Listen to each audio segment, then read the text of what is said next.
누가복음 19장 1절부터 10절까지 말씀입니다.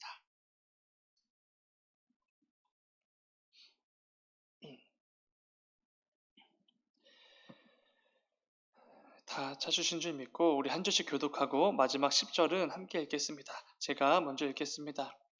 예수께서 여리고로 들어가 지나가시더라. 그가 예수께서 어떠한 사람인가 하여 보고자 하되 키가 작고 사람이 많아 할 수 없어.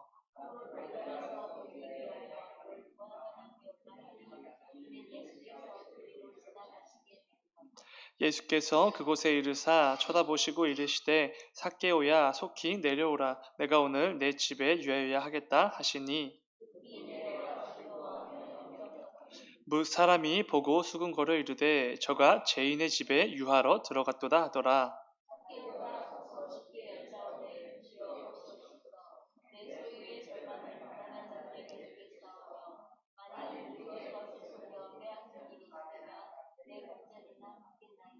예수께서 이르시되 오늘 구원이 이 집에 이르렀으니 이 사람도 아브라함의 자손이미로다. 인자가 온 것은 잃어버린 자를 찾아 구원하려 함이니라. 아멘. 잠시 기도하겠습니다. 사랑하는 주님, 감사합니다. 아버지 오늘도 또 귀한 하루를 허락하여 주시고 또 삶의 자리로 나아가기 전에 우리를 주님 앞에 나와 예배할 수 있도록 예배를 통하여서 또 말씀과 찬송과 기도를 통하여서 하나님의 그 마음을 먼저 또 깨닫고 또 우리에게 주시는 그 음성을 구하며 나아갈 수 있도록 허락하여 주시니 주여 진정으로 감사드립니다. 아버지 오늘도 말씀을 통하여서 우리에게 원하시는 하나님의 그 뜻을 더욱더 깨닫고 또 삶의 자리로 나아가는 우리가 되게 하여 주시옵소서. 사랑의 주님, 또 특별히 또 이 땅 가운데 또 태풍이 또 오고 있습니다. 아버지 또 벌써부터 또 비도 많이 오고 또 여러 가지 또 피해들이 속출하고 있습니다. 주님 그 가운데 우리를 긍휼히 여겨 주시고 또 우리에게 은혜를 더해 주시사 너무 많이 다치는 사람들 없게 하여 주시고 또 너무 큰 피해가 없이 이 태풍이 잘 지나갈 수 있도록 인도하여 주시옵소서. 주님 감사합니다. 거룩하신 예수님의 이름으로 기도드렸습니다. 아멘. 함께 읽은 말씀을 가지고 여전하신 하나님의 은혜 이런 제목으로 함께 말씀을 나누도록 하겠습니다. 오늘 본문에서 등장하고 있는 우리가 잘 알고 있는 삭개오 이야기는 사실 굉장히 특이한 부분이 많이 있습니다. 일단 기본적으로 이 특징 중에 하나는 삭개오 이야기는 4개의 복음서 중에 누가복음에만 등장합니다. 그리고 이 삭개오라는 인물을 소개하고 있는 그 내용도 사실은 굉장히 특이한 부분들이 많이 있습니다.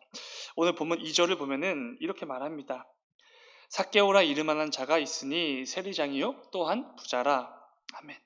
이게 왜 특이한 것이냐면은 삭개오를 지금 소개하고 있는데 그 소개하는 내용이 매우 구체적이기 때문에 그렇습니다. 어떻게 보면 굉장히 과한 느낌이 들기도 합니다. 삭개오라는 이름도 소개하고 그의 직업이었던 세리를 소개하고 그런데 세리장인 것까지 소개를 합니다. 그리고 이어서 그의 현재 재산 상태까지 소개를 다 해주고 있습니다.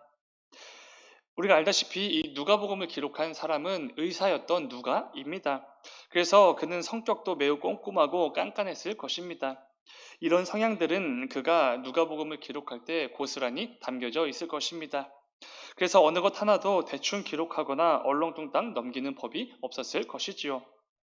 그렇게 누가가 삭개오를 소개할 때 굉장히 구체적으로 소개할 때에는 분명히 그 의도가 담겨져 있을 것입니다. 이 부분은 삭개오보다 앞서 등장하는 한 인물을 보면은 이게 왜 특이한 점인지를 잘 알 수 있습니다. 오늘 본문 19장 바로 앞에 등장하는 18장에는 한 맹인이 등장하게 됩니다. 앞을 보지 못하는 사람이 예수님이 자기 근처를 지나가신다는 그 사실을 알게 되고 예수님께 열심히 소리침으로 예수님의 관심을 끄는 것에 성공을 하게 됩니다. 그리고 예수님께서 그를 고쳐주셨고 그가 앞을 보게 되지요. 예수님께서는 이 사람이 구원을 얻었다 이렇게 말씀을 해 주십니다. 그리고 이 사람은 곧바로 예수님을 따르는 제자가 되지요. 예수님을 만났고 예수님과 대화를 했고 병고침을 받고 구원을 얻었고 예수님의 제자가 되었다라는 너무나 귀한 사건이 담긴 말씀입니다. 그런데 누가는 이 이야기의 주인공을 이렇게 소개합니다. 누가복음 18장 35절입니다. 여리고에 가까이 가셨을 때에 한 맹인이 길가에 앉아 구걸하다가 그렇습니다. 그저 한 맹인 이렇게만 소개를 하지요. 더 이상 구체적이고 과한 소개는 없습니다. 오늘 본문에 등장하는 삭개오랑은 전혀 다른 모습입니다. 다른 복음서에서 이 맹인이 등장하는 동일 본문을 보면 이렇게 기록합니다. 마가복음 10장 46절입니다. 그들이 여리고에 이르렀더니 예수께서 제자들과 허다한 무리와 함께 여리고에서 나가실 때에 디메오의 아들인 맹인 거지 바디메오가 길가에 앉았다가, 그렇습니다. 우리가 잘 알고 있는 앞을 보지 못하는 바디메오라는 사람이었습니다. 이 맹인은 분명히 이름이 있었지요. 그런데 누가는 그의 이름조차 언급하지 않았습니다. 사실 그 이유는 간단할 것입니다. 누가는 이 맹인의 이야기에서는 그에 대한 구체적인 소개가 필요 없었기 때문에 당연히 기록을 안 했겠지요. 그렇다는 것은 오늘 본문에서 누가가 삭개오에 대해서 구체적이고 조금은 과하게 소개하고 있다라는 것은 분명한 의도가 담겨져 있구나라는 사실을 알 수 있습니다. 다시 한번 누가가 삭개오를 소개하는 말씀을 읽어보겠습니다. 본문 2절입니다. 삭개오라 이름하는 자가 있으니 세리장이요 또한 부자라. 먼저 삭개오라는 이름은 히브리어 발음으로는 자카이라는 단어입니다. 이 단어의 뜻은 순전한 또는 의로운이라는 의미를 가진 단어입니다. 그런데 정작 사람들은 삭개오를 그런 의미로 부르지 않았습니다. 본문 7절을 보면은 사람들이 이렇게 말합니다. 무사람이 보고 수근거려 이르되 저가, 여기서 말하는 저는 예수님이죠. 저가 죄인의 집에 유하러 들어갔도다 하더라. 삭개오의 집에 들어가는 예수님을 보고 죄인의 집에 들어갔다 이렇게 말을 합니다. 그러니까 사람들은 순전하고 의롭다라는 뜻을 가진 이 삭개오를 그저 죄인으로 부르고 있는 것입니다. 심지어 그의 집을 죄인의 집이라고까지 부르는 것을 보게 됩니다. 이것은 단순하게 삭개오 한 사람만 죄인으로 여기는 게 아니었습니다. 그 당시 문화로 보면은 이것은 삭개오를 포함한 삭개오의 집에 살고 있는 모든 이들을 죄인으로 여기는 그런 말씀입니다. 오늘 본문 9절에 가면은 삭개오가 예수님을 영접하고 삶의 결단을 하며 믿음을 보여줄 때 예수님께서는 이렇게 말씀하시지요. 오늘 구원이 이 집에 이르렀다. 이것은 삭개오만 구원을 얻은 것이 아니라 삭개오로 인해 이 집안에 속한 모든 이들에게 구원이 임했다라는 것을 분명히 선포하십니다. 이러한 점에서 사람들이 죄인의 집이라고 말한 것을 통해 그 당시 삭개오를 향한 사람들의 마음이 얼마나 심각했는지 그 수준을 잘 알 수 있습니다. 이러한 점에서 사람들이 이 삭개오를 향해서 죄인이라고 부르는 부분도 우리는 주목해 보아야 합니다. 그런데 아마도 사람들이 이 삭개오를 죄인으로 여겼던 이유가 있었을 것입니다. 그것은 그의 직업이 세리장이었기 때문입니다. 우리가 잘 알다시피 그 당시 세리는 동족의 피를 빨아먹는 그런 사람입니다. 나라를 배신한 매국노와 같은 그런 취급을 받던 시대입니다. 그 이유는 동족들인 유대인들에게 세금을 과하게 뜯어내어 그 세금을 로마에게 바치고 그 나머지로 먹고 살던 사람들이기 때문에 그렇습니다. 그런데 삭개오는 그 세리들을 관리하는 세리장이었다고 말을 합니다. 그때 당시 유대인들은 로마의 식민 지배를 받던 시대입니다. 그런데 로마가 똑똑한 것이 유일신을 섬기고 민족성이 매우 강한 유대인들에게 자신들이 직접 세금을 거두면 크고 작은 문제들이 일어날 것이 뻔하다 이렇게 생각을 했던 것 같습니다. 그래서 그들은 직접 세금을 걷지 않았다고 합니다. 오히려 유대인들 중 몇 명에게 세금을 징수해서 세금을 거둘 수 있는 권리를 팔았다고 합니다. 그래서 이 권리를 돈 주고 산 사람은 유대인들에게 세금을 걷어서 일부는 로마에게 바치고 그 나머지 금액을 자신들이 전부 갖는 그런 형태였다고 말을 합니다. 그래서 당시 유대인 세리들은 자신들의 재산을 더욱 불리기 위해서 때로는 심하게 세금을 걷기도 했습니다. 어차피 로마에게 바쳐야 할 금액은 정해져 있는 것이고 그 남은 것은 다 자신들의 것이기 때문에 최선을 다해서 동족인 유대인들에게 세금을 걷었던 것이지요. 그런데 삭개오는 세금을 징수하는 권리를 하나 사들여서 그 세금을 걷던 사람이 아니라 그 권리를 여러 개 사들여서 또 여러 사람을 고용해서 마치 기업처럼 움직이면서 세금을 걷었던 사람인 것입니다. 유대인들에게는 정말 싫었던 사람이겠지요. 오늘날로 치면은 악덕, 사채업자, 사장과도 같은 그런 존재이지 않을까 생각이 됩니다. 여기까지만 삭개오를 소개해도 삭개오가 사람들로부터 충분히 이 나쁜 평가를 받고 있었구나라는 사실을 잘 알 수 있을 것입니다. 그런데 누가는 삭개오에 대해서 마지막으로 한 번 더 소개를 하지요. 바로 부자였다는 것입니다. 오늘 본문은 구원에 대한 내용이 담겨져 있습니다. 그런데 그 본문의 주인공이 부자였다라는 것을 듣게 되면 떠오르는 말씀이 있지 않습니까? 오늘 본문 19장 앞으로 넘어가 보면은 18장 18절의 말씀에 등장하는 부자 관리에 대한 이야기입니다. 동일 본문 다른 복음서들과 조합하면은 부자였고 높은 자리의 관리였고 율법을 굉장히 잘 지켰던 한 청년 이야기입니다. 어려서부터 율법을 철저히 지켰던 이 청년이 예수님을 찾아와 이렇게 묻습니다. 내가 영생을 얻으려면 어떻게 해야 됩니까? 그리고 예수님께서는 그에게 계명을 잘 지키라 이렇게 말씀을 하시지요. 그리고 이 청년은 자신 있게 제가 어려서부터 철저하게 잘 지켜왔습니다. 이렇게 말을 합니다. 그리고 예수님께서는 곧바로 이렇게 말씀하시지요. 부자 청년에게 이렇게 말씀하시는 것입니다. 모든 소유를 팔아 가난한 자들을 도와주고 와서 나를 따르라. 이렇게 말씀하십니다. 그때 이 청년이 근심하며 우리 주님의 곁을 떠나가게 됩니다. 그리고 예수님께서는 곧바로 이렇게 말씀하십니다. 누가복음 18장 24절과 25절입니다. 예수께서 그를 보시고 이르시되 재물이 있는 자는 하나님의 나라에 들어가기가 얼마나 어려운지 낙타가 바늘기로 들어가는 것이 부자가 하나님의 나라에 들어가는 것보다 쉬우니라 하시니. 아멘. 낙타가 바늘기로 들어가는 것은 사실상 불가능한 일입니다. 부자는 하나님 나라에 들어가는 게 정말 어렵다 이렇게 말씀을 하시는 것이지요. 그리고 이어지는 이 누가복음 19장에서 바로 삭개오가 등장하는 것입니다. 부자는 하나님 나라에 들어가기가 어렵다라는 말씀을 해 주신 후에 곧바로 부자였던 삭개오가 등장하는 것이지요. 그렇게 사람들은 적어도 이 삭개오는 구원을 얻지 못할 것이구나 이렇게 생각을 했을 것입니다. 누가가 삭개오를 세리장으로 소개하고 또 곧바로 이어서 부자였다라고 소개하는 것은 사실 이런 말과 똑같습니다. 다른 사람들은 다 구원받을 수 있어도 이 삭개오만큼은 구원받기 어려울 것입니다. 이 사실을 분명히 드러내주고 있는 것이지요. 그 당시 모든 사람들이 당연히 삭개오만큼은 구원받을 수 없을 것이라고 생각했을 것입니다. 조금의 자격도 없고 이 구원 근처에는 얼씬도 할 수 없는 사람, 그게 바로 세리장이자 부자였던 삭개오라고 여겼던 것이지요. 하나님께서 계획하신 그 거대한 구원의 계획 안에 모든 죄인들이 포함돼도 이 삭개오만큼은 포함될 수 없겠구나라고 여겼을지도 모르겠습니다. 우리가 그때 당시 유대인들이었다고 해도 의심의 여지 없이 우리 역시 그렇게 생각했을 것입니다. 중요한 것은 예수님의 생각은 달랐다는 것이지요. 오늘 본문 5절의 말씀입니다. 예수께서 그곳에 이르사 쳐다보시고 이르시되 삭개오야 속히 내려오라 내가 오늘 네 집에 유하여야 하겠다 하시니. 아멘. 이게 삭개오를 향한 예수님의 마음이었습니다. 여기서 네 집에 유하여야겠다라는 문장에는 헬라어 동사인 데이라는 동사가 사용됩니다. 이 동사는 반드시 무엇 해야 한다라는 어떤 필연적인 것을 말할 때 사용되는 단어입니다. 특별히 성경에서는 이 데이라는 동사를 하나님의 계획에 의한 필연적인 상황에서 자주 사용을 합니다. 한 구절만 예를 들면은 누가복음 24장 7절을 보면은 이런 말씀이 있습니다.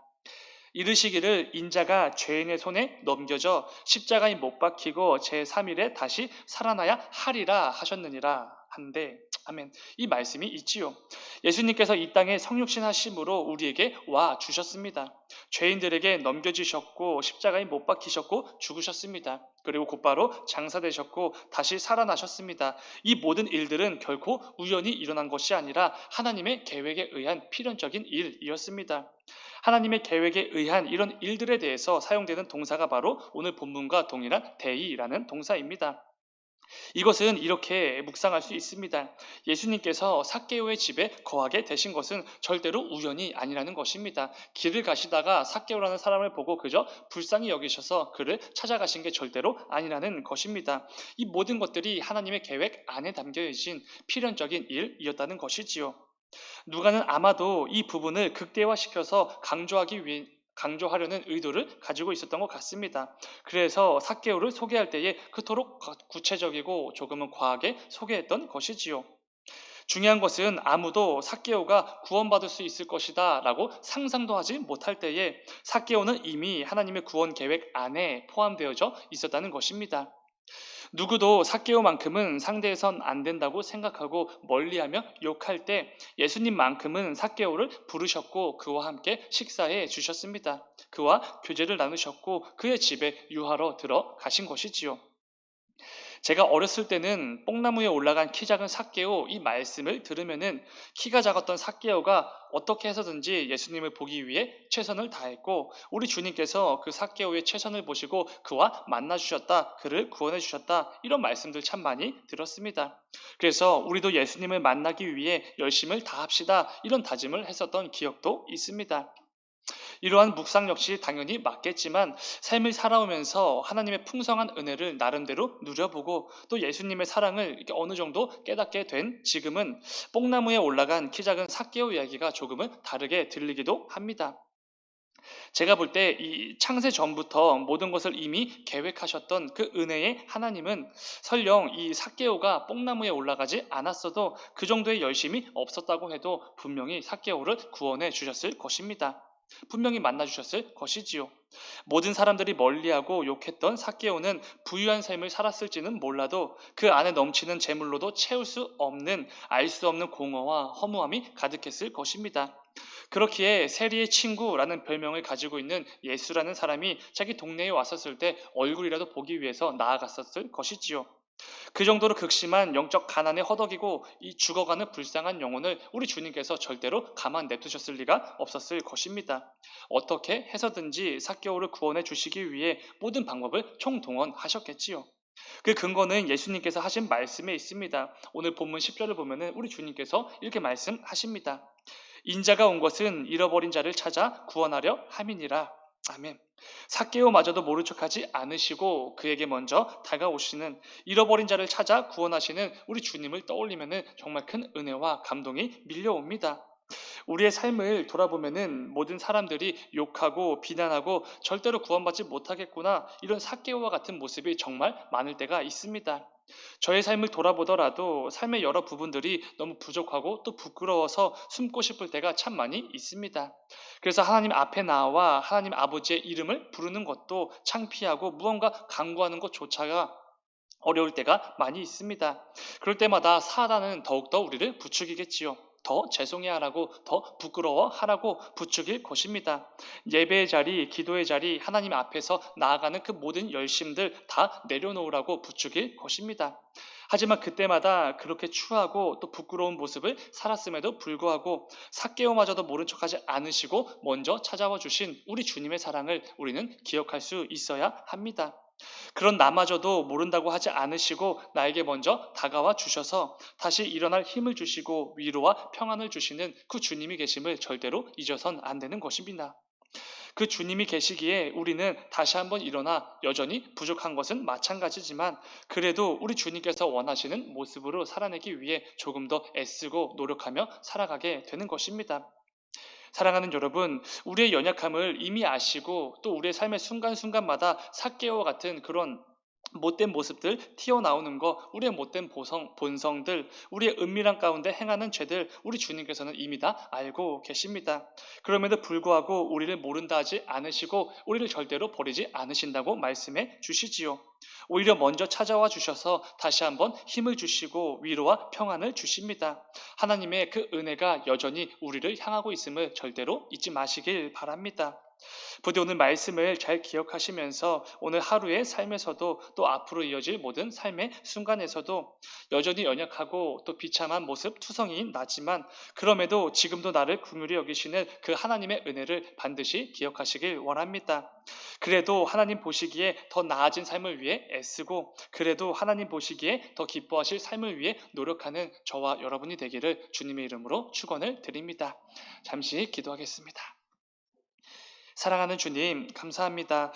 아버지, 오늘 말씀에 등장했던 이 삭개오의 그 비참하고 또 엉터리 같은 그 투성이인 그 모습들 분명히 우리의 삶에도 있는 줄 압니다. 그래서 아버지, 우리는 때로는 하나님 앞에 나오기가 참 부끄럽고 어려울 때가 있습니다. 그러나 오늘 삭개오마저도 먼저 찾아와 주시고 그에게 은혜를 베풀어 주시고 또 구원을 허락해 주셨던 하나님의 그 놀라운 은혜를 우리가 늘 잊지 않게 하여 주셨옵소서. 그 은혜가 여전히 우리를 향하고 있음을 늘 기억하고 붙들면서 또 하루 삶의 자리로 나아가는 우리가 되게 하여 주셨옵소서. 그리하여서 삶 가운데 하나님께서 기뻐하시고 또 흡족히 여기시는 그 삶의 열매를 맺기 위해서 더욱더 애쓰고 또 노력하는 우리 모두가 될 수 있도록 인도하여 주셨옵소서. 주님 감사합니다. 거룩하신 되신 예수님의 이름으로 기도드렸습니다. 아멘.